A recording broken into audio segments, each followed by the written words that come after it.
What's up guys, TSG Spartan here, and today I'm going to be bringing you a brief video on a trailer breakdown for GOROD KROVI. Now, to begin with, I'm only going to be mentioning some brief things shown within the trailer, as well as my ideas and theories as well, as to how they're going to be featured, or should I say used within the map. Now, to begin with, we're showing the scene within the city district, I presume, I believe it's Belinsky Square, where we're showing a brief scene of an MG42 firing down on the zombies. Now, I've seen multiple bipods like this scattered throughout the trailer on various balconies. Now, this could possibly suggest them as being usable rather than you getting them from the box, unfortunately. And this could give the upper hand in fighting the Russian mechs as displayed in the background. Now, as you can see, these Russian mechs aren't like the Panzers, you know, with a shock charge and stuff like that. Now, these Russian mechs seem to be more compliant and more stronger than their German counterparts. Now, these mechs seem to be armed with some sort of plasma cannon and some razor claws. Well, that's what I assume they are. Now, this does prove to be very tough. I think out of all the bosses we've been given. However, later on in the trailer, we are presented with a Ripper type specialist weapon. Now, there is a 75% chance that the Russian mechs, or the first one you kill within the game, will drop one of the parts for that. If not, then it will be from the tentacle-like robots later on within the rounds. Now, within this image as well, we have these red lights here. Now, these are pretty similar to the Origins robots lights within Origins, of course, and they would always flash when the robots were about to stand on that particular stretch of land. Now, as you can see here, this is one big footprint crater here. Now, I know they're not flashing because the trailer's paused, as this would be flashing if I was to play it. So there could be a suggestion that the robots will be travelling through the map, giving it a more Origins-based theme. Now, it's not to say that they won't be.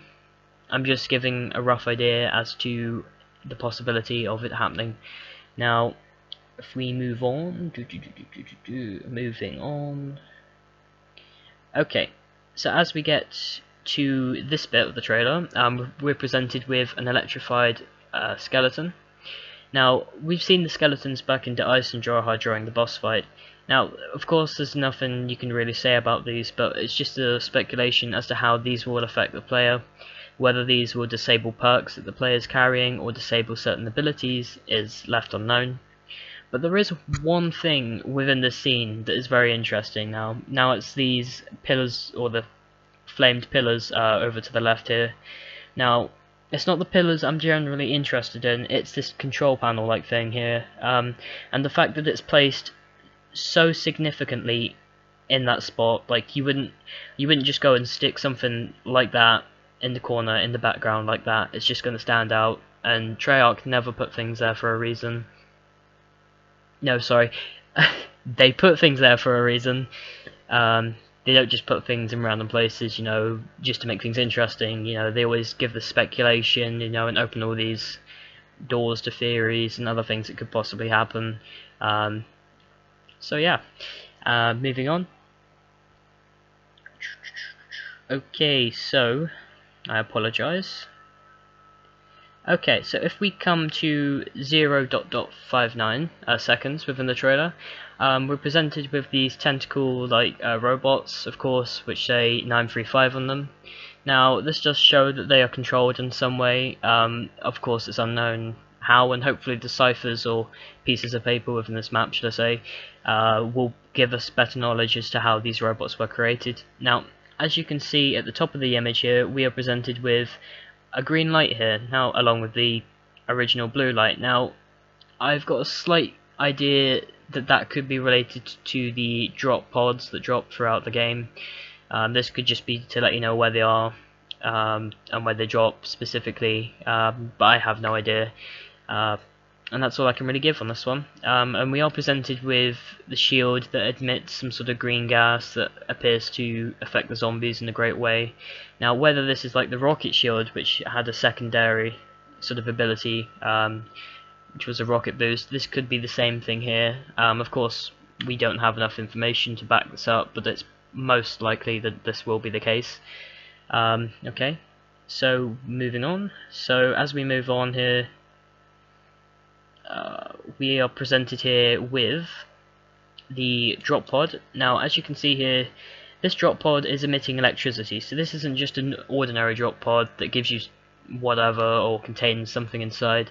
This appears to be some sort of trap or way of killing zombies. Now, I don't know too much about this, it's very hard for me to give ideas on this, but within this image also we are presented with the legendary, and we always knew this was coming, guys, the ray gun Mark III. Now, we've known this was coming since the Giant, because there's a blueprint within that map that shows or at least what we thought was the design for the ray gun Mark III. Now, Glitching Queen did an amazing video explaining this, and it was also revealed later on in Zetsubo and Oshima that Division 9 were responsible for creating that blueprint, which led to the creation of the ray guns.